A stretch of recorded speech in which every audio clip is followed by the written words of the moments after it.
ಇವರು medical college ಆಗಲಿಕ್ಕೆ ನನಗೆ ಆಗಲಿ ಗೊತ್ತಿಲ್ಲ. ಈಗಾಗಲೇ ಮರವನ್ನು ಕಡಿದಿದ್ದಾರೆ. ಎಷ್ಟು ಲಕ್ಷದ ಮರ ನಿಮಗೆ ನನಗೆ ಗೊತ್ತೇ ಆಗಲಿಲ್ಲೋ. ಗಾಡಿ ಫೀಸ್ ಆಗಿದೆ, 2 ಲಕ್ಷ ಫಾರೆಸ್ಟ್ನವರು ಫೈನ್ ಹಾಕಿದ್ದಾರೆ. ಗಾಡಿ ಒಳಗಿದೆ.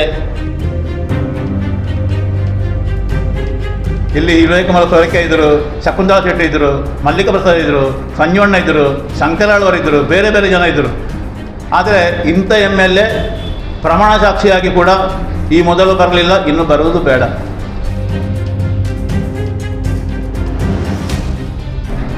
ಇಲ್ಲಿ ಬಂಟ್ವಾಳದಲ್ಲಿ ಆ ಹುಡುಗಿಯ ಕೊಲೆ ಆಯಿತು. ಆ ಕ್ಷೇತ್ರಕ್ಕೆ ಸಂಬಂಧಪಟ್ಟೊಬ್ಬರು ಶಾಸಕರಿದ್ದಾರೆ ಪಾಪ, ರಾಜೇಶ್ ನಾಯ್ಕರು ಅಂತ.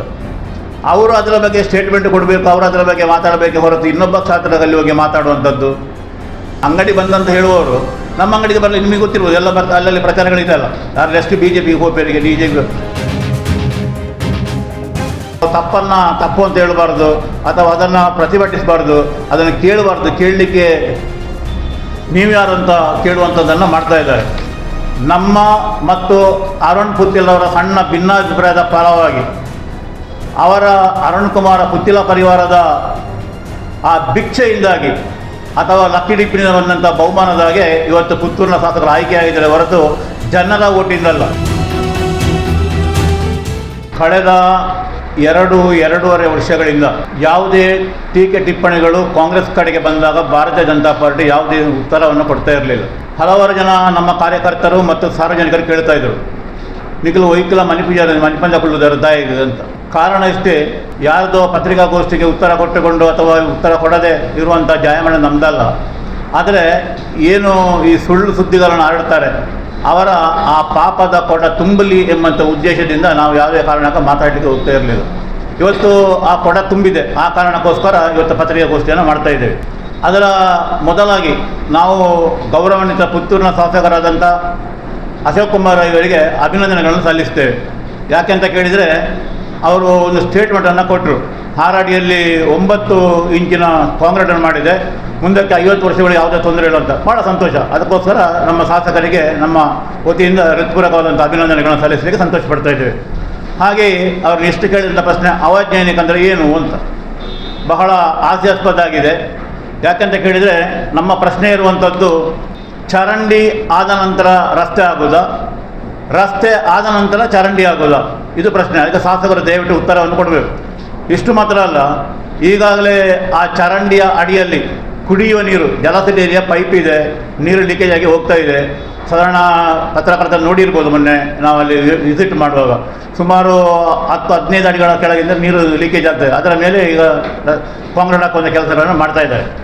ಜೊತೆಗೆ ಬುಳುವಾರ್ನ ಸರ್ಕಲ್ನ ಬಗ್ಗೆ ಹೇಳಿದ, ಅವೈಜ್ಞಾನಿಕ ಸರ್ಕಲ್ ಅಂತೇಳಿ. ಆ ಸರ್ಕಲ್ನ ತಾವು ನೋಡಿರ್ಬೋದು. ನಾನು ಕೇಳುವಂಥದ್ದು, ಸುಮಾರು 16 ಟಯರ್ನ ಗಾಡಿಗಳು ಆ ರಸ್ತೆಯಲ್ಲಿ ಬಂದರೆ ಅಲ್ಲಿಗೆ ತಿರುಗಲಿಕ್ಕೆ ಅವಕಾಶಗಳು ಉಂಟು ಅಂತ. ಅದಕ್ಕೋಸ್ಕರ ಅವೈಜ್ಞಾನಿಕ ಹೇಳಿದೆ ಹೊರತು ಅವರು ಮಾಡಿದಂಥ ಕೆಲಸ ಕಾರ್ಯಗಳ ಬಗ್ಗೆ ಅಲ್ಲ. ಆದ್ದರಿಂದ ಅದನ್ನು ಸರಿಪಡಿಸ್ಕೊಳ್ಬೇಕೆಂಬಂಥ ಉದ್ದೇಶ ನಮ್ಮದು. ಮೂರನೇದಾಗಿ ಅವರು ನಾಲ್ಕನೇದಾಗಿ ಅವರು ಹೇಳಿದ್ದೇನೆ ಅಂತ ಕೇಳಿದರೆ, BJP ಅವರಿಗೆ ಪ್ರಚಾರದ ಬಗ್ಗೆ ಹುಚ್ಚು ಇದೆ ಅಂತ. ನಿಮಗೆ ಗೊತ್ತಿರಬೇಕು, ಪ್ರಚಾರಕ್ಕೆ ಕೆಲಸ ಮಾಡುವವರು ನಾವಲ್ಲ. ನಾವು ಜನರ ಅಭಿಪ್ರಾಯಗಳನ್ನು ಸಾರ್ವಜನಿಕವಾಗಿ ತಗೊಂಡು ಅದಕ್ಕೆ ಪರಿಹಾರವನ್ನು ಸೂಚಿಸುವಂಥ ಪಾರ್ಟಿ ಭಾರತೀಯ ಜನತಾ ಪಾರ್ಟಿ. ಯಾವುದಾದ್ರೆ ಕಷ್ಟಗಳಿಗೆ ಗುರಿಯಾದವರಿಗೆ ಅಥವಾ ಅವರ ಹೇಳಿಕೆಗಳನ್ನು ಹೇಳಲಿಕ್ಕಿದ್ರೆ ನಮ್ಮ ಮುಖಾಂತರ ನಾವು ಹೇಳುವಂಥ ಮಾಡ್ತಾಯಿದ್ದೇವೆ. ಯಾವುದೇ ಕಾರಣಕ್ಕೂ ಪ್ರಚಾರಕ್ಕಲ್ಲ. ಇಲ್ಲಿ ಏನಾಗಿದೆ ಅಂತ ಹೇಳಿದ್ರೆ, MLA ಅವರು ನಾನು ಹಾಗೆ ಮಾಡಿದೆ ಹೀಗೆ, ಪ್ರಚಾರದ ಶೈಲಿ ಹೇಗುಂಟು ಅಂತ ಕೇಳಿದರೆ, 94cc ಇರ್ಬೋದು, ಅಕ್ರಮ ಸಕ್ರಮ ಇರ್ಬೋದು, ಅಥವಾ KVಯಿಂದ ಮನೆ ಕಟ್ಟಿ ವಾಸ ಮಾಡೋ ಕರೆಂಟ್ ಇಲ್ಲದೆ ಕೊಡುವ ಎಲ್ಲದಕ್ಕೂ ಅಲ್ಲಿಯ VAಗಳು ಅಥವಾ ಅಲ್ಲಿಯ ತಹಸೀಲ್ದಾರ್ಗಳು ಒಂದು ಲೆಟ್ರ್ ತಗೊಂಡು ಬನ್ನಿ MLA ಇರ್ತಾರೆ. ಈ ರೀತಿಯ ಒಂದು ವಾತಾವರಣವನ್ನು ನಿರ್ಮಾಣ ಮಾಡಿದೆ. ಅದಕ್ಕೋಸ್ಕರ ನಾವು ಬಡವರ ಸೇವೆ ಮಾಡ್ತಾ ಇದ್ದೇವೆ, ನಮ್ಮ ಆಫೀಸ್ನಲ್ಲಿ ಇಷ್ಟು ಜನ ಇದ್ದಾರೆ, ಇಷ್ಟು ಹೊತ್ತಿಗೆ ಹೀಗೆ ಮಾಡ್ತೇವೆ ಹಾಗೆ ಮಾಡ್ತೇವೆ ಅನ್ನೋ ಉತ್ತರವನ್ನು ಕೊಡ್ತಾ ಇದ್ದಾರೆ. ಅದಕ್ಕೋಸ್ಕರ ನಾವು ಹೇಳುವಂಥದ್ದು ನಮ್ಮದು ಪ್ರಚಾರ ಅಲ್ಲ, ಪ್ರಚಾರ ಮಾಡುವಂಥ ನೀವು. ಅಷ್ಟು ಮಾತ್ರ ಅಲ್ಲ, ನಿಮ್ಮ ಪ್ರಚಾರದ ಶೈಲಿ ಹೇಗಿದೆ ಅಂತ ಕೇಳಿದರೆ, ನಾವು ತುಳು ಭಾಷೆಯಲ್ಲಿ ಹೇಳ್ತೇವೆ, ಓಣಿ ವರ್ಗಿನಲ್ಲಿ ಬ್ಯಾನರ್, ಕಟೌಟ್ಗಳು ಅಥವಾ ಫ್ಲೆಕ್ಸ್ಗಳು ಹಾಕಿಕೊಂಡು ನಾನು ಹಾಗೆ ಮಾಡಿದೆ ಹೀಗೆ ಮಾಡಿದೆ ಅಂತ ಹೇಳುವಂಥನ್ನು ಕೇಳ್ತಾರೆ. ಮತ್ತೊಂದು ಭಾಳ ವಿಶೇಷವಾದಂಥ ವಿಚಾರವನ್ನು ನಾನು ಪ್ರಸ್ತಾವ ಮಾಡ್ತಾ ಇದ್ದೇನೆ. ನಾವು ಯಾವುದೇ ಕಾರಣಕ್ಕೂ ನಮ್ಮ ಕಡೆಗೆ ಬರದಿದ್ದವರಿಗೆ ಅಥವಾ ಬೇರೆಯವರು ನಾವು ಕೆಲಸ ಮಾಡಿಸಿ ಅಂತ ಹೇಳಿದವರಿಗೆ ಅನುದಾನವನ್ನು ಇಡುವುದಿಲ್ಲ, ತಾಕತ್ತಿದ್ದರೆ ಮಾಡಿಸಿಕೊಳ್ಳಿ ಅಂತ ಹೇಳಿದ್ದಾರೆ. ಮಾನ್ಯ ಶಾಸಕರು ದಯವಿಟ್ಟು ಗಮನ ಹರಿಸಬೇಕು. ನಮ್ಮ ಮತ್ತು ಅರುಣ್ ಪುತ್ತಿಲ್ ಅವರ ಸಣ್ಣ ಭಿನ್ನಾಭಿಪ್ರಾಯದ ಫಲವಾಗಿ ಅವರ ಅರುಣ್ ಕುಮಾರ ಪುತ್ತಿಲ ಪರಿವಾರದ ಆ ಭಿಕ್ಷೆಯಿಂದಾಗಿ ಅಥವಾ ಲಕ್ಕಿ ಡಿಪ್ಪಿನಿಂದ ಬಂದಂಥ ಬಹುಮಾನದ ಹಾಗೆ ಇವತ್ತು ಪುತ್ತೂರಿನ ಶಾಸಕರು ಆಯ್ಕೆಯಾಗಿದ್ದಾರೆ ಹೊರತು ಜನರ ಓಟಿಂದಲ್ಲ. ನಮ್ಮ ಇಬ್ಬರ ಓಟನ್ನು ಟೋಟಲ್ ಮಾಡಿದರೆ ಸ್ವಲ್ಪ ಲಕ್ಷ ದಾಟ್ತದೆ. ನೀವು ಆಲೋಚನೆ ಮಾಡಿ ಹೇಗಿರ್ತದೆ ಅಂತ. ಅದಕ್ಕೋಸ್ಕರ ನಾನು ಹೇಳ್ತೇನೆ, ಇನ್ನೊಂದ್ಸಲ ಹೇಳ್ತೇನೆ, ಪುತ್ತಿಲ ಮತ್ತು BJPಯ ಪರಿವಾರದ ನಡುವೆ ಸಣ್ಣ ಭಿನ್ನಾಭಿಪ್ರಾಯದ ಪರಿಣಾಮ ಪುತ್ತಿಲ ಪರಿವಾರ ಕೊಟ್ಟಂಥ ಭಿಕ್ಷೆಯಿಂದ ಇವತ್ತು ಶಾಸಕ ಅಶೋಕ್ ಕುಮಾರ್ ರೈ ಅವರು ಆಯ್ಕೆಯಾಗಿದ್ದಾರೆ ಪುತ್ತೂರು ವಿಧಾನಸಭಾ ಕ್ಷೇತ್ರದಲ್ಲಿ. ಅದರ ಜೊತೆಗೆ ಅವ್ರು ಹೇಳ್ತಾರೆ ಅನುದಾನ ಪುತ್ತೂರಿಗೆ ನಾನು ತಂದದ್ದು ಬೇರೆ ತರಲಿಲ್ಲ ಅಂತ. ನಿಮಗೆ ಗೊತ್ತಿರಲಿ, ಪುತ್ತೂರಿನಲ್ಲಿರುವಂಥ 100ಕ್ಕೆ 80% ಅನುದಾನಗಳು ಈ ಹಿಂದೆ ಸಂಜೀವಣ್ಣ MLA ಇರ್ಬೋದು ಅಥವಾ ಬೇರೆ ಬೇರೆ ಜನ MLA ಇರ್ಬೋದು, ಆ ಸಮಯದಲ್ಲಿ ಪಾಸಾದ ಹೊರತು ಇವರದ್ದಂತ ಏನೂ ಇಲ್ಲ. ಉದಾಹರಣೆಗೆ ಸರಕಾರದ ಹಣ ತರಲು ಪ್ರತಿ ತಿಂಗಳು ಅದಕ್ಕೆ ಜವಾಬ್ದಾರಿಯನ್ನು ತಿಳಿದಿರೋದಿಲ್ಲ. ಆಯ್ಕೆ ಮಾಡಿದ ಪ್ರತಿಪಕ್ಷದವರ ಆ ಹೇಳಿಕೆಗಳನ್ನು ಸಹಿಸಿಕೊಳ್ಳುವಂಥ ಶಕ್ತಿ ಇಲ್ಲ ಅಂತಾದರೆ ಇದಕ್ಕಿಂತ ದೊಡ್ಡ ಒಂದು ದುರದೃಷ್ಟ ಪುತ್ತೂರು ವಿಧಾನಸಭಾ ಕ್ಷೇತ್ರದವರಿಗಿಲ್ಲ. ಯಾಕಂತ ಕೇಳಿದರೆ ನಾವು ತಪ್ಪು ಅಂತ ಹೇಳಬಾರ್ದು ಅಥವಾ ಅದನ್ನು ಪ್ರತಿಭಟಿಸಬಾರ್ದು, ಅದನ್ನು ಕೇಳಬಾರ್ದು. ಕೇಳಲಿಕ್ಕೆ ನೀವ್ಯಾರು ಅಂತ ಕೇಳುವಂಥದ್ದನ್ನು ಮಾಡ್ತಾ ಇದ್ದಾರೆ. ಮತ್ತು ಇನ್ನೊಂದು ಏನಂತ ಕೇಳಿದರೆ, ಒಂದು ಉಪ್ಪಿನಂಗಡಿಯಿಂದ ಪುತ್ತೂರಿಗೆ 13 ಕಿಲೋಮೀಟರ್ ರಸ್ತೆಯನ್ನು ಮಾಡಬೇಕಾದ್ರೆ ಸುಮಾರು ಎಷ್ಟು ವರ್ಷಗಳು ಬೇಕು ಅಂತ ತಾವು ಯೋಚನೆ ಮಾಡಿ. 13 ಕಿಲೋಮೀಟರ್, ಅದರಲ್ಲಿ 1 ಕಿಲೋಮೀಟರ್ 800 ಮೀಟರ್ ಮಾಡಲಿಕ್ಕೆ ಕಳೆದ ಡಿಸೆಂಬರ್ನಿಂದ, ಮಾರ್ಚಲ್ಲಿ ಸ್ಟಾರ್ಟ್ ಮಾಡಿದ್ದಾರೆ, ಡಿಸೆಂಬರ್ನಿಂದ ಪ್ರಾರಂಭ ಆಗಿದೆ. ಇಲ್ಲಿಯ ತನಕ 8 ತಿಂಗಳಾಗ್ತಾ ಬಂತು. ಇಲ್ಲಿಯ ತನಕ ಅದರ ಕೋಡಿ ಮುಟ್ಟಲಿಲ್ಲ ಅಂತ ಹೇಳ್ತಾರೆ. ನಮ್ಮ ತುಳುವಿನಲ್ಲಿ ಕೋಡಿದೆಲ್ಲ ಮುಟ್ಟಿದ್ವಿ. ಯಾವಾಗ ಮುಟ್ತಂತ ನನಗೆ ಗೊತ್ತಿಲ್ಲ, ಆದಷ್ಟು ಬೇಗ ಮುಟ್ಟಲಿ ಅಂತ ನಮ್ಮ ಹಾರೈಕೆ. ಅದರ ಜೊತೆಗೆ ಇನ್ನೊಂದವ್ರು ಏನಂತ ಕೇಳಿದರೆ, BJPಯವರಿಗೆ ಏನು ಮಾಡಲಿಕ್ಕೆ ಕೆಲಸ ಇಲ್ಲ, ಹಿಂದೂ ಮುಸ್ಲಿಮ್ಗಳು ಸಿಗ್ತಾ ಇಲ್ಲ, ಹಾಗೆ ಸಿಗ್ತಾ ಇಲ್ಲ, ಹೀಗೆ ಸಿಗ್ತಾ ಇಲ್ಲ ಅಂತ. ನಾನು ನೇರವಾಗಿ ಹೇಳ್ತೇನೆ ಕಾಂಗ್ರೆಸ್ನ ಎಲ್ಲ ಪದಾಧಿಕಾರಿಗಳಿಗೆ ಮತ್ತು ಕಾಂಗ್ರೆಸ್ಸಿಗೆ, 1947 ಆಗಸ್ಟ್ 14ರ ಮಧ್ಯರಾತ್ರಿಯಲ್ಲಿ ಧರ್ಮದ ಆಧಾರದ ಮೇಲೆ ಮುಸಲ್ಮಾನರಿಗೆ ಪಾಕಿಸ್ತಾನ, ಹಿಂದೂಗಳಿಗೆ ಭಾರತ ಅಂತ ಡಿವೈಡ್ ಮಾಡಿದ್ರೆ ಸ್ವಾಮಿ ನೀವು. ಆಗ ಭಾರತೀಯ ಜನತಾ ಪಾರ್ಟಿ ಅಸ್ತಿತ್ವದಲ್ಲಿ ಇಲ್ಲ ಇತ್ತು, ನೀವು ಮಾಡಿದ್ದೀರಿ. ಈಗ ನಮಗೆ ಹೇಳ್ತೀರಿ ನೀವು ಹಿಂದೂ ಮುಸ್ಲಿಮು ಮಾಡಲಿಕ್ಕೆ ಅವಕಾಶ ಇಲ್ಲ ಅಂತ. ಅವಕಾಶ ಕಲ್ಪಿಸಿಕೊಟ್ಟವರು ಯಾರು 47ನೇ ಇಸವಿಯಲ್ಲಿ? ಅದನ್ನು ತಾವು ಯೋಚನೆ ಮಾಡಬೇಕು. ಎರಡನೇದಾಗಿ ನೀಟ್ನ ಬಗ್ಗೆ ಕೂಡ ಅವರು ನನ್ನ ಪ್ರತಿಭಟನೆಯನ್ನು ಮಾಡಿದ್ದಾರೆ. ಇವತ್ತು ನೀವು ಪತ್ರಿಕೆಗಳಲ್ಲಿ ಅಥವಾ ಮಾಧ್ಯಮಗಳಲ್ಲಿ ನೋಡಿರ್ಬೋದು, ಮಲ್ಲಿಕಾರ್ಜುನ ಖರ್ಗೆ ಅವರ ಕಾಲೇಜ್ನಲ್ಲಿ ಏನಾಗ್ತಾ ಇದೆ. IPLನಲ್ಲಿ ಆ ಒಂದು ಕಾಲು ತುಳಿತಕ್ಕೆ 11 ಜನ ತೀರಿ ಹೋದರು. 80 ಲಕ್ಷ ರೂಪಾಯಿ ಇದರಲ್ಲಿ ನಮ್ಮ KPSಲ್ಲಿ ಲಂಚ ನಡೀತಾ ಇದೆ. ಇದಕ್ಕೆ ಯಾರು ಹೊಣೆಗಾರರು?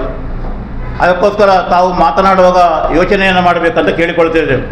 ಇನ್ನೊಂದು ಬಹಳ ಪ್ರಮುಖವಾದ ವಿಷಯ ಅಂತ ಕೇಳಿದರೆ ಅವರದ್ದು ಬೆಂಚಿ ಮಾರ್ಕ್. ಅವರೇ ನಾನು ಹೇಳಿದ್ದಲ್ಲ, ಅವರು ಹೇಳಿದ್ರು ನಮಗೆ ಬೆಂಚಿ ಮಾರ್ಕ್ ಆಗಬೇಕು, ಬೆಂಚಿ ಮಾರ್ಕ್ ಅಶೋಕ್ ರೈ ಮಾಡ್ತಾನೆ ಬೆಂಚಿ ಮಾರ್ಕ್ ಬೇಕು ಅಂತ. ಬೆಂಚಿ ಮಾರ್ಕ್ ನಿಜವಾಗಿ ಕೊಡಬೇಕಂತ ಯಾರಿಗೆ ಅಂತ ಕೇಳಿದರೆ, ಪುತ್ತೂರಿನಲ್ಲಿ KSRTC ಡಿಪೋ ಮತ್ತು ಬಸ್ ಸ್ಟ್ಯಾಂಡನ್ನು ತಂದವರು ಯಾರು? ಮಿನಿ ವಿಧಾನಸೌಧವನ್ನು ರಚನೆ ಮಾಡಲಿಕ್ಕೆ ಸಹಕಾರ ಕೊಟ್ಟಂಥವ್ರು ಯಾರು? ಪುತ್ತೂರು ನಗರ ಪೊಲೀಸ್ ಸ್ಟೇಷನ್, ಪೆರ್ನೆಯ ಡ್ಯಾಮ್, ಮೊರಾರ್ಜಿ ದೇಸಾಯಿ ಶಾಲೆ, ಜಿಡೆಕಲ್ಲು ಕಾಲೇಜಿ, ಮಹಿಳಾ ಕಾಲೇಜಿ, ಬಹುಗ್ರಾಮ ಕುಡಿಯುವ ನೀರು, 110 ಕೋಟಿ 1,100 ಕೋಟಿ ರೂಪಾಯಿ ಕೊಟ್ಟು ಅದನ್ನು ಮಾಡಿಸಿಕೊಂಡು ಬಂದವರು ಯಾರು? ಮೌಲಾನಾ ಆಜಾದ್ ಶಾಲೆ, BRC ಮತ್ತು BO ಕಟ್ಟಡ, ಆಕ್ಸಿಜನ್ ಘಟಕ, ಡಯಾಲಿಸಿಸ್ ಸೆಂಟರ್, ಸರ್ಕಾರಿ ಆಸ್ಪತ್ರೆಯಲ್ಲಿ ಪೂರ್ಣ ಪ್ರಮಾಣದ ವೈದ್ಯರು, ರೋಟರಿ ಕ್ಯಾಂಪು ಮತ್ತು ಲಯನ್ಸ್ ಹಾಗೂ ಇನ್ನಿತರ ಸಂಘ ಸಂಸ್ಥೆಗಳ ಸಹಕಾರದೊಂದಿಗೆ ಇದು ಕಾರ್ಯಕ್ರಮಗಳು ಆಗಿದೆ. ಇನ್ನೂ ಸ್ವಲ್ಪ ಆಳಕ್ಕೆ ಹೋಗಿದ್ದಾರೆ. ಅವರು ಹೇಳಿದ್ದಾರೆ BJPಯವರು ಗತಿಗೋಚರ ಇಲ್ಲದವರು ಅಂತ. ಮಾನ್ಯ ಶಾಸಕರನ್ನು ಯೋಚನೆ ಮಾಡಬೇಕು. ನೀವತ್ತು ಇಷ್ಟು ಎತ್ತರಕ್ಕೆ ಬೆಳೆದಿದ್ದರೆ ನಿಮ್ಮ ಬಾಲ್ಯದ ಆ ಕನಸುಗಳು ಅಥವಾ ನಿಮ್ಮ ಕೆಲಸಗಳು ಯಾವ ರೀತಿ ಇತ್ತು ಅಂತ ಆಲೋಚನೆ ಮಾಡಿಕೊಳ್ಳಿ. ಯಾಕಂತ ಕೇಳಿದರೆ ಇವತ್ತು ಹಾಳಾಗಬಲ್ಲವನು ಅರಸಾದನ ಹಾಳಾಗಬಾರದು. ಅದಕ್ಕೋಸ್ಕರ ಯಾರು ಯಾವ ರೀತಿಯಲ್ಲಿ ಇರ್ತಾರೆ ಅಂತ ಹೇಳಿದ್ದಾರೆ ಗತಿಗೋತ್ರದ. ಇನ್ನೊಂದು ಹೇಳಿದ್ದಾರೆ BJPಯವರ ಅಂಗಡಿ ಬಂದ್ ಅಂತ. ನಮ್ಮ ಅಂಗಡಿ ಬಂದದ್ದಕ್ಕೆ ಬರಲಿಕ್ಕೆ ಪ್ರಯತ್ನ ಪಡ್ತಾ ಇದ್ದಾರೆ ಅವರು, ಯಾವ ಅಂಗಡಿಗೆ ಬರೋದು ಅಂತೇಳಿ. ಆಗ ನಮ್ಮ ಅಂಗಡಿ ಬರೋ ಆ ಅಂಗಡಿ ಬಂದಾಗ್ತದೆ. ಯಾಕೆ ಸಂಶಯವೇ ಬೇಡ. ಯಾಕೆ ಈಗ ಅಂಗಡಿ ಬಂದಂತ ಹೇಳುವವರು ನಮ್ಮ ಅಂಗಡಿಗೆ ಬರಲಿ, ನಿಮಗೆ ಗೊತ್ತಿರ್ಬೋದು, ಎಲ್ಲ ಅಲ್ಲಲ್ಲಿ ಪ್ರಚಾರಗಳಿದೆಯಲ್ಲ, ಯಾರು ಎಷ್ಟು BJPಗೆ ಹೋಗ್ಬೇರಿಗೆ BJP, ಹಾಗಾದ್ರೆ ನಮ್ಮ ಅಂಗಡಿಗೆ ಬರ್ತಾರಂತ ಆಯ್ತಲ್ಲ ಬಂದಾದ ಅಂಗಡಿಗೆ. ಅದಕ್ಕೋಸ್ಕರ ಮಾತಿನಲ್ಲಿ ಎಚ್ಚರಿಕೆಯನ್ನು ಮಾತಾಡಬೇಕು. ಇನ್ನೊಬ್ಬರನ್ನು ಕಂಡಮ್ ಮಾಡಿ ಮಾತಾಡೋದಲ್ಲ. ನಿಮ್ಮಲ್ಲಿ ಬೇಕಾದಷ್ಟು ಐಶ್ವರ್ಯಗಳನ್ನ ದೇವರು ಕೊಟ್ಟಿರ್ಬೋದು, ನಿಮಗೆ ಸಂತೋಷವಿರಲಿ, ಅದರಲ್ಲಿ ತಪ್ಪೇನಂತ ತಪ್ಪಲ್ಲ. ಆದರೆ BJPಯವರು ಗತಿಗೋತ್ರದಲ್ಲವರು ರಾಜಕೀಯ ಮಾಡ್ತಾರೆ, ಸತ್ತ ಮನೆಗೆ ಹೋಗ್ತಾರೆ. ಸತ್ತ ಮನೆಗೆ ಎಲ್ಲರೂ ಹೋಗ್ಬೋದು, ಯಾರು ಹೋಗ್ಬಾರ್ದು ಅಂತಿಲ್ಲ. ಒಬ್ಬರು ತೀರಿಕೊಂಡಿದ್ದರೆ ಯಾರು ಹೋಗ್ತಾರೆ, ಹೋಗಿ ವಿಚಾರ ಮಾಡ್ತಾರೆ, ಮಾತಾಡ್ತಾರೆ, ಬೇಕಾದ ವ್ಯವಸ್ಥೆಗಳು ಮಾಡಿ, ಅದೆಲ್ಲ ಸ್ವಾಭಾವಿಕ ಇದ್ದಂಥದ್ದು. ಅದನ್ನು ರಾಜಕೀಯ ಪಡಿಸುವಂಥದ್ದು. ಇನ್ನೊಂದು ಏನಂತ ಕೇಳಿದರೆ, ಇಲ್ಲಿ ಬಂಟ್ವಾಳದಲ್ಲಿ ಆ ಹುಡುಗಿಯ ಕೊಲೆ ಆಯಿತು. ಆ ಕ್ಷೇತ್ರಕ್ಕೆ ಸಂಬಂಧಪಟ್ಟೊಬ್ಬರು ಶಾಸಕರಿದ್ದಾರೆ ಪಾಪ, ರಾಜೇಶ್ ನಾಯ್ಕರು ಅಂತ. ಅವರು ಅದರ ಬಗ್ಗೆ ಸ್ಟೇಟ್ಮೆಂಟ್ ಕೊಡಬೇಕು, ಅವರು ಅದರ ಬಗ್ಗೆ ಮಾತಾಡಬೇಕೆ ಹೊರತು ಇನ್ನೊಬ್ಬ ಕ್ಷೇತ್ರದಲ್ಲಿ ಹೋಗಿ ಮಾತಾಡುವಂಥದ್ದು, ಕಕ್ಕೆ ಪದವಿನಲ್ಲಿ ಸಂಬಂಧಪಟ್ಟಂಥ ಅವರ ಮನೆಗೆ ಹೋಗುವಂಥದ್ದು. ಮನೆಗೆ ಹೋಗಲಿ, ನಾವು ಬೇಡ ಅಂತ ನಾನು ಆಗಲೇ ಹೇಳಿದ್ದು, ಬೇಡ ಅಂತ ಹೇಳುವುದು. ಆದರೆ ಅಲ್ಲಿಯ ಕೆಲಸಗಳಿಗೆ, ಉದಾಹರಣೆಗೆ ನಮ್ಮ ಭಾಗೀರಥಿ ಮೇಡಮ್, ಸುಳ್ಯದ MLA ಅವರು ಬೇಕಾದಂಥ ವ್ಯವಸ್ಥೆಗಳು ಮಾಡಿದ್ದಾರೆ. ಯಾರನ್ನ ಕರ್ಕೊಂಡು ಬಂದು ನಾವು ತುಂಬ ಸಲ ನೋಡ್ತಾ ಇದ್ವಿ, ಏನಾದರೂ ಕಾರ್ಯಕ್ರಮ ಮಾಡೋದು, ಉದ್ಘಾಟನೆ ಮಾಡೋದು, ಶಂಕುಸ್ಥಾಪನೆ ಮಾಡೋದು, ಅಲ್ಲಿ ಕಾರ್ಯಕರ್ತರನ್ನು ಯಾರು ಸೇರಿಸೋದು, ಅಲ್ಲಿ ಹೇಳೋದು ಈರ್ನಂಚೆ MLA ಪುತ್ತೂರಿಗೆ ಇನ್ವಿಟ ಬತ್ತನ ಬರಲಿಲ್ಲ, ನಾವು ಸುಪ್ಪಿಕೊಳ್ತೇವೆ ಅದನ್ನು. ಇಂಥ MLA ಸತ್ಯವಾಗಿ ಪುತ್ತೂರಿಗೆ ಬರಲಿಲ್ಲ, ಇದು ತುರು ಬಂದದ್ದು. ಇಲ್ಲಿ ವಿವೇಕಮಲ ಸೊರಕೆ ಇದ್ದರು, ಶಕುಂತಲಾ ಶೆಟ್ಟಿ ಇದ್ದರು, ಮಲ್ಲಿಕ ಪ್ರಸಾದ್ ಇದ್ದರು, ಸಂಜೀವಣ್ಣ ಇದ್ದರು, ಶಂಕರಾಳ್ವರಿದ್ದರು, ಬೇರೆ ಬೇರೆ ಜನ ಇದ್ದರು. ಆದರೆ ಇಂಥ MLA ಪ್ರಮಾಣ ಸಾಕ್ಷಿಯಾಗಿ ಕೂಡ ಈ ಮೊದಲು ಬರಲಿಲ್ಲ, ಇನ್ನು ಬರುವುದು ಬೇಡ ಎಂದು ನಮ್ಮ ಹಾರೈಕೆ. ಶಿವಕುಮಾರ್ ಶಾಸಕರದ್ದು ಗುತ್ತಿನ ಪರಿವಾರ ಕೊಟ್ಟ ಭಿಕ್ಷೆ ಇಲ್ಲ ಮತ್ತು ನಮ್ಮ ಮತ್ತು ಗುತ್ತಿನ ಪರಿವಾರದಿಂದ ಸಣ್ಣ ಒಡಕಿಲ್ಲ, ಅದು ಒಪ್ಪಿಕೊಂಡಿದ್ದೀರಿ. ಹೌದು, ಖಂಡಿತ. ಅದೀಗ ಎಲೆಕ್ಷನ್ ಆಗಿ 3 ವರ್ಷ ಆಯಿತು. ಈಗಲೂ ನಿಮ್ಮೊಳಗಿನ ಒಡಕು ಹಾಗೆ ಇದೆಯಾ ಇದು ನಮ್ಗೆ ಗೊತ್ತಿಲ್ಲ. ಆದರೆ ನೀವು ಒಂದಂತೂ ಆಗಿಲ್ಲ. ಇದೇ ಪರಿಸ್ಥಿತಿ ಮುಂದುವರೆ ಮತ್ತೆ ಕೂಡ 2 ವರ್ಷ ಮತ್ತೆ ಕೂಡ ಇದೇ ಭಿಕ್ಷೆ ಪುನರಾವರ್ತನೆ ಆಗ್ಬೋದು. ನಮ್ಮೊಳಗೆ ಸರಿಯಾಗಲ್ಲ ಅಂತ ನಿಮ್ಮ ಅಭಿಪ್ರಾಯಗಳಿರ್ಬೋದು. ನಮಗೆ ಮತ್ತು ಅವರಿಗೆ ಅರುಣ್ ಕುಮಾರ್ ಪುತ್ತಿರನ ಸಂಘಟನೆಗೆ ಯಾವುದೇ ರೀತಿಯ ಭಿನ್ನಾಭಿಪ್ರಾಯಗಳಿಲ್ಲ. ಅವರು ಸಂಘಟನೆ ಮಾಡ್ತಕೊಳ್ತಾರೆ, ಪ್ರತಿಭಟನೆ ಮಾಡ್ತಾರೆ. ಇವತ್ತು ಅವ್ರದ್ದು ಪ್ರತಿಭಟನೆ ಇದೆ, ಇಲ್ಲಿ ಪುರುಷರ ಕಟ್ಟೆಯಲ್ಲಿ ರಸ್ತೆ ಆಗಬೇಕಂತೇಳಿ. ರಸ್ತೆ ಆಗ ನಾವು ಬೆಂಬಲ ಕೊಡೋದೇ ಇರ್ತೇವಾ? ಅದು ಆಟೋಮೆಟಿಕ್ಕಾಗಿ ಬಾಹ್ಯವಾಗಿ ಬೆಂಬಲ ಹೋಗೇ ಹೋಗ್ತದೆ. ನಮಗೆ ಅವರಲ್ಲಿ ಯಾವ ಕೋಪಗಳಿಲ್ಲ. ಆದ್ದರಿಂದ 2028ಕ್ಕೆ ಅಶೋಕ್ ಕುಮಾರ್ ಅಂಗಡಿ ಬಂದಾಗ್ತದೆ, ಅವರು ನಮ್ಮ ಅಂಗಡಿಗೆ ಬರ್ತಾರಂತ ಸುದ್ದಿ ಇಲ್ಲ. ಬರೋದಕ್ಕೆ ಸ್ವಾಗತ, ಅದು ಸಹ ನಾವು ಬೇಡ ಅಂತ ಹೇಳೋದಿಲ್ಲ. ಯಾಕಂದರೆ ಅದು ರಾಜಕೀಯದಲ್ಲಿ ಇರ್ತಾನೆ. ನಿಮ್ಮಲ್ಲಿ ಅಭ್ಯರ್ಥಿ ಯಾರಲ್ಲಿ ಇದೆ, ಅವರು ಕೊಡ್ತಾರಂತ ಬರೋದಲ್ಲ. ನಾವು ಕಾಯ್ದಿರ್ತೇವೆ ಅವ್ರು ಬರೋದಕ್ಕೆ. ಅವರು ಬರ್ತಾರೆ ಅಂತ ಹೇಳಿದ್ದು ನಮ್ಮ ಗಮನಕ್ಕೆ ಬಂದಿದೆ ಅಂತ ಹೇಳಿದ್ದು. ಅಂಗಡಿ ಬಂದಾಗ ಅವರ ಮನೆ ಹೇಳಿದಳು, ಅಂಗಡಿ ಬಂದಾಗ ಬರ್ತಾರೆ ಅಂತ ಲೆಕ್ಕಲ್ಲ, ಮತ್ತೆ ಎಲ್ಲಿ ಹೋಗ್ತಾರೆ ಅವರು? ರಾಜಕೀಯ ನೆಲಬೇಕು ನಮ್ಮಲ್ಲಿ. ಅದು ಹೈಕಮಾಂಡಿಗೆ ಬಿಟ್ಟು ನಾವು ಹೇಳಲಿಕ್ಕೆ ಆಗೋದಿಲ್ಲ. ಅದರ ಬಗ್ಗೆ ನಾವು ನೋ ಕಮೆಂಟ್ಸ್.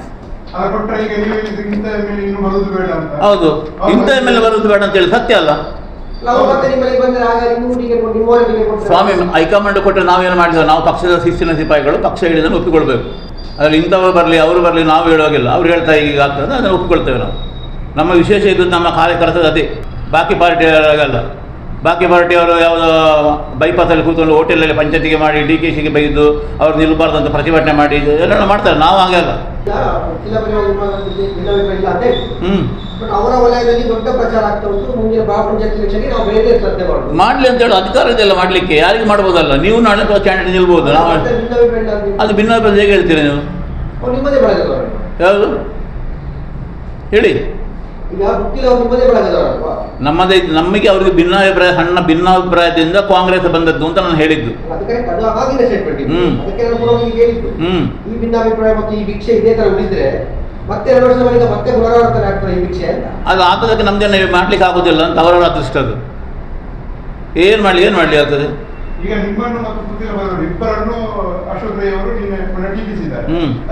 ಜಂಟಿಯಾಗಿ ಒಂದು ಗೊತ್ತು ಮಾಡಲಿಲ್ಲ, ಸಮಯ ಸಿಕ್ಕಲಿಲ್ಲ. ಮಾಡ್ತೇವೆ, ತಕ್ಷಣ ಮಾಡ್ಬೇಕಂತ ಏನಿಲ್ಲ ಅಲ್ಲ. ಇವತ್ತು ನಾಳೆಯಲ್ಲಿ ಒಂದು ವಾರ ಕಳೆದು ಮಾಡ್ಬೋದು. ಮಾಡಲೇಬೇಕು. ನಮಗೆ ಹೇಳಿದ ಕೇಳಿ ಮಾಡ್ತೇವೆ. ಮಾಡಬಾರ್ದು ಏನಿಲ್ಲಲ್ಲ, ಮಾಡಲೇಬೇಕು ಅಂತ ಇಲ್ಲಲ್ಲ. ಮತ್ತೇನು ಈ ಮೆಡಿಕಲ್ ಕಾಲೇಜ್ ವಿಚಾರದಲ್ಲಿ ಹೇಳಿದ್ರೆ ಅಂದ್ರೆ ಕಲ್ಯಾಣಕೋಟ್ ಕಟ್ಟಡದಲ್ಲಿ ಮೆಡಿಕಲ್ ಕಾಲೇಜ್ ಪ್ರಾರಂಭಿಸಬಹುದಿತ್ತಲ್ವಾ ಸ್ವಾಮಿ? ಪುತ್ತೂರಿನಲ್ಲಿ ಮೆಡಿಕಲ್ ಕಾಲೇಜ್ ಆಗಬೇಕಂತೇಳಿ ಪ್ರಥಮವಾಗಿ ಪ್ರಯತ್ನ ಪಟ್ಟಂಥವರು ಶಕುಂತಲಾ ಶೆಟ್ಟಿಯವರು. ಆನಂತರ ಸಂಜೀವಣ್ಣ ಮತ್ತು ಮಲ್ಲಿಕ ಪ್ರಸಾದ್ MLA ಆ ಟೈಮಲ್ಲಿ ಅದು ಒಂಥರ ನೆನೆಗುದಿಗೆ ಬಿದ್ದಿತ್ತು. ಪುನಃ ಪ್ರಾರಂಭ ಆಯಿತು. ಸರ್ಕಾರ ಒಂದು ಕಂಡೀಷನ್ ಹಾಕಿತ್ತು, 300 ಬೆಡ್ಡಿನ ಆಸ್ಪತ್ರೆಯನ್ನು ನೀವು ಮಾಡೋದು ಅಂತಾಗಿದ್ದರೆ ನಾವು ನಿಮಗೆ ಪುತ್ತೂರು ಆಸ್ಪತ್ರೆಯಲ್ಲಿ ಅವಕಾಶ ಕೊಡ್ತೇವೆ ಅಂತೇಳಿ. ಆದರೆ 5.20 ಎಕರೆ ಜಾಗೆಗಳು ಬೇಕು ಅಂತ ಹೇಳಿದರು. ಆ ಕಾರಣಕ್ಕೋಸ್ಕರ PWಗೆ ಸಂಬಂಧಪಟ್ಟ ಜಾಗೆ, ರಿಜಿಸ್ಟ್ರ್ ಆಫೀಸರ್ನ ಜಾಗೆ, ತಾಲೂಕ್ ಪಂಚಾಯತ್ ತಾಲೂಕು ಕಚೇರಿ ಜಾಗೆ, ಇದನ್ನೆಲ್ಲ ನಾವು ಎಕ್ವೈರ್ ಮಾಡಿಕೊಂಡು RTCಯನ್ನು ಪುತ್ತೂರು ಸರ್ಕಾರಿ ಆಸ್ಪತ್ರೆ ಹೆಸರಿನಲ್ಲಿ ಮಾಡಿ ಸರ್ಕಾರಕ್ಕೆ ಕಳಿಸಿಕೊಟ್ಟೆವು. ಆ ಟೈಮಲ್ಲಿ ಇಲೆಕ್ಷನ್ನ ಇದಾಯಿತು, ಅದು ನೆನೆಗುದಿಗೆ ಬಿತ್ತು. ಅದನ್ನೇ ನಾವು ಹೇಳಿದ್ದು, ಪುತ್ತೂರು ಸರ್ಕಾರಿ ಆಸ್ಪತ್ರೆ ಮೆಡಿಕಲ್ ಕಾಲೇಜ್ ಪುತ್ತೂರಿನ ಇಲ್ಲೇ ಇರಲಿ, ಅಲ್ಲಿ ನೀವು ಎಂಥ ಡಾಕ್ಟರ್ ಕಲ್ಲಿಯವರಿಗೆ ಅಲ್ಲಿ ಮಾಡಿ ಅಂತ ಹೇಳಿದ್ದು. ಅದಕ್ಕೆ ಒಂದು 3-4 ಜನ ಕಾಂಗ್ರೆಸ್ನವರು ಅಂದರೆ ಅವರಿಗೆ ನಾವು ಹಾಗೆ ಮಾಡಿದ್ದೇವೆ, ಈಗ ಅದು ಇಲ್ಲಿದೆ ಅಲ್ಲಿ ಯಾಕೆ ಇಲ್ಲಿ ಯಾಕೆ ಅಂತ ಕಿರಿಕಿರಿ ಮಾಡಿದರು. ನೋಡಿ ಚಕ್ರ ಹೇಗೆ ತಿರುಗ್ತಾ ಅಂತೇಳಿ ಈಗ ಪುನಃ ಅದು ಇಲ್ಲಿಗೆ ಬಂತು. ಇಲ್ಲಿಗೆ ಪುತ್ತೂರಿಗೆ, ಇಲ್ಲಿ ಮೆಡಿಕಲ್ ಕಾಲೇಜ್ ಇದು ಮಾಡೋದು, ಮೆಡಿಕಲ್ ಇದು ಮಾಡೋದು, ಕಾಲೇಜನ್ನು ಕೋರ್ಟಲ್ಲಿ ಮಾಡೋದು ಅಂತೇಳಿ. ಮತ್ತು ಅಲ್ಲಿ ಎಂತ ಮಾಡೋದು? ನಾವು ಅದನ್ನೇ ಕೇಳೋದು, ಅಲ್ಲಿ ಎಂತ ಮಾಡೋದು ಅಂತ. ಅದಕ್ಕೆ ಈಗ ಹೇಳಿದ್ದು ನಾನು, ಬೆಂಚ್ ಮಾರ್ಕಿಗೋಸ್ಕರ ಪ್ರಯತ್ನವ ಅಲ್ಲ ಅಭಿವೃದ್ಧಿ ಅಂತ ಪ್ರಯತ್ನವ, ಇದು ಭಾಳ ಮುಖ್ಯ. ನಾವು ಅದಕ್ಕೆ ವಿರೋಧಗಳಂತ ಹೇಳಿದ್ದಲ್ಲ. ನಾವು ಮೆಡಿಕಲ್ ಕಾಲೇಜಲ್ಲಿ ಸಂತೋಷ ಪುತ್ತೂರಲ್ಲಿ. ಇವರು ಮೆಡಿಕಲ್ ಕಾಲೇಜ್ ಆಗಲಿಕ್ಕೆ ನನಗೆ ಯಾವುದೂ ಗೊತ್ತಿಲ್ಲ. ಈಗಾಗಲೇ ಮರವನ್ನು ಕಡಿದಿದ್ದಾರೆ. ಎಷ್ಟು ಲಕ್ಷದ ಮರ ನಿಮಗೆ ಯಾರಿಗೆ ಗೊತ್ತೇ ಆಗಲಿಲ್ಲ. ಗಾಡಿ ಫೀಸ್ ಆಗಿದೆ, 2 ಲಕ್ಷ ಫಾರೆಸ್ಟ್ನವರು ಫೈನ್ ಹಾಕಿದ್ದಾರೆ. ಗಾಡಿ ಒಳಗಿದೆ. ಫಾರೆಸ್ಟ್ನವರು ಸಹ ಹಾಗೆ ಯಾರೊಬ್ಬ ಗಣಹೋಮಕ್ಕೆ ಅಂದರೆ ಗಣಪತಿ ಹೋಮಕ್ಕೆ ಹಲಸಿನ ಗಿಲ್ಲನ್ನು ಕಟ್ ಮಾಡಿ ತಗೊಂಡು ಹೋದರೆ ಅವ್ರನ್ನ ಅರೆಸ್ಟ್ ಮಾಡ್ತಾರೆ. ಎಲ್ಲಿದೆ ರೀ? ಇಲ್ಲಿ ಯಾವ ರೀತಿಯ ಸರ್ಕಾರಗಳಿದೆ, ಯಾವ ರೀತಿಯ MLAಗಳಿದ್ದಾರೆ, ಯಾವ ರೀತಿ ಇದೆ? ಯಾರು ಆಡಳಿತ ಮಾಡುವವರು ಯಾರು? ನೀವು ಯೋಚನೆ ಮಾಡಿ. ನಾನು ಹೇಳಿದ ಸುಳ್ಳು ಅಂತಾರೆ ಯೋಚನೆ ಮಾಡಿ.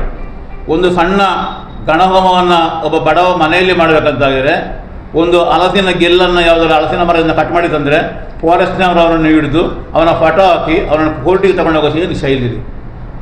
ಅದು ಪತ್ರಿಕೆಗಳಲ್ಲಿ TV ಗಳಲ್ಲಿ ಬರುವ ಇದೇನು? ಈಗ ಇಷ್ಟು ಕಟ್ತಾರಲ್ಲ, ಇಲ್ಲಿ ಮಾತಾಡ್ತಾರೆ ಯಾರಾದರೂ? ಯಾವುದಾದ್ರು ಪತ್ರಿಕೆಯಲ್ಲಿ ಬಂದಿದ್ದ? ಯಾವುದಾದ್ರು ವೆಬ್ ನ್ಯೂಸಲ್ಲಿ ಬಂದಿದ್ದ? ಹಾಗಾದ್ರೆ ಸುಳ್ಳ ಕಟ್ಟಿದದ್ದು? ಫಾರೆಸ್ಟ್ ಡಿಪಾರ್ಟ್ಮೆಂಟಲ್ಲಿ ಎನ್ಕ್ವೈರಿ ಮಾಡಿ. ಗಾಡಿ ಈಗ ಇದೆ ಅಲ್ವೋ, ಸೀಸದ ಗಾಡಿ ಇದೆ, ನೋಡ್ಬೋದು ನೀವು ಹೋಗಿ. ನನ್ನಲ್ಲಿ ಕೇಳಿಬಿಡಿ ಎಲ್ಲಿದೆ ಅಂತ, ಫಾರೆಸ್ಟಿಗೆ ಕೇಳಿ ಎಲ್ಲಿದೆ ಅಂತ. ಎಲ್ಲೋಯ್ತು ಮರ? ಪುತ್ತೂರನ್ನು ಅಭಿವೃದ್ಧಿ ಮಾಡುವ ನೆಪದಲ್ಲಿ DOISP ಪುತ್ತೂರಿನ ಅವರ ಕಚೇರಿ ಹಿಂಬದಿಯಲ್ಲಿ ನೋಡಿ ಬನ್ನಿ ಆ ಗುಡ್ಡವನ್ನು. ಎಲ್ಲೋಯ್ತು ಮರ? ಯಾರಿಗೆ ಟೆಂಡರ್? ಯಾವ ಪತ್ರಿಕೆಯಲ್ಲಿ ಬಂದಿದೆ? ಈಗ ಪ್ರೊಸೀಜರ್ಸ್ ಇಲ್ವಾ?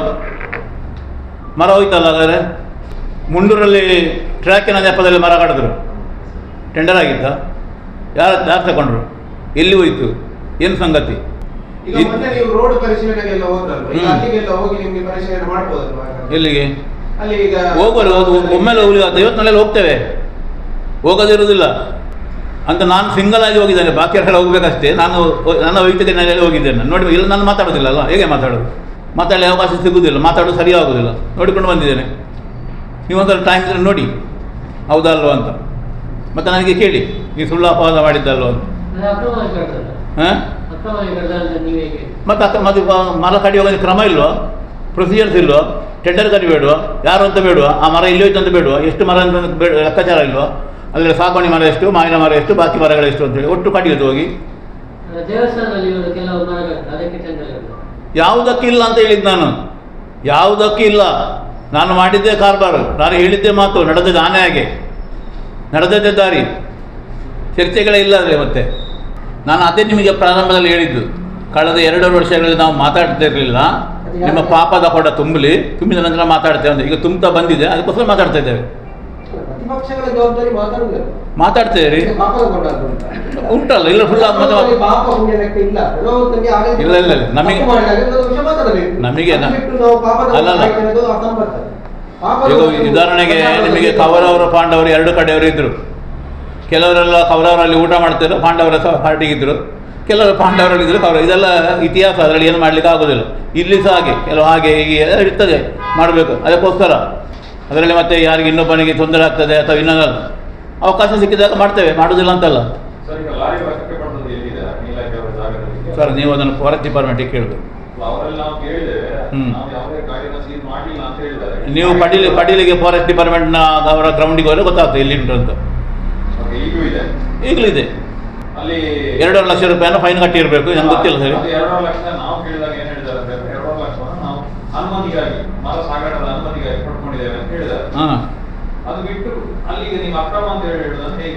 ಆ ಮರಗಳ ಕಡಿಬೇಕಾದ್ರೆ ಪ್ರೊಸೀಜರ್ಸ್ ಇಲ್ಲ ಸರ್. ಹೇಗೆ ಅದು? ಯಾವ ಪತ್ರಿಕೆಯಲ್ಲಿ ಬರಬೇಡ ಟೆಂಡರ್? ಮತ್ತೆ ಸೀದಾಗಿ ಕಡ್ಲಿಕ್ಕೆ ಆಗ್ತದೆ? ಕಡಿಗೆ ನಾವು ಹೇಳುದ? ಹೌದು, ಪ್ರೊಸೀಜರ್ ಪ್ರಕಾರ ಹೇಗೆ ಅಂತ ಕೇಳಿದ್ದು ನಾನು, ಹೇಗೆ ಅಂತ.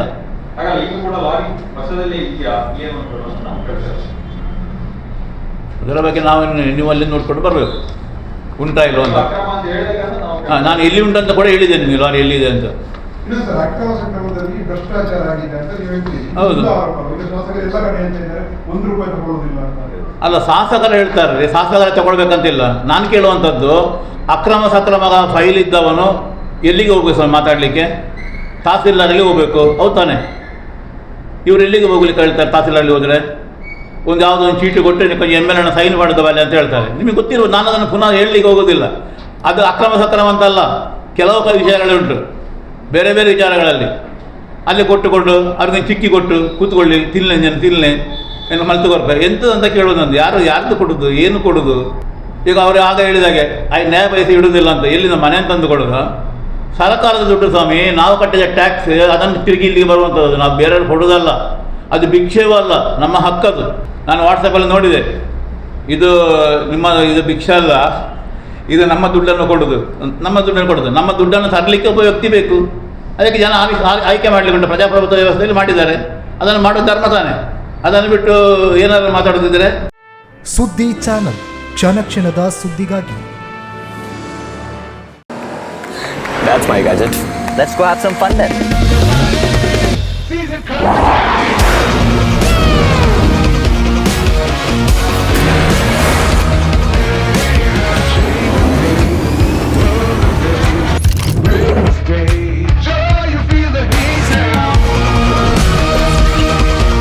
Introducing the hot and techy Brezza SCNG. Cool new SCNG tech for a cool new generation.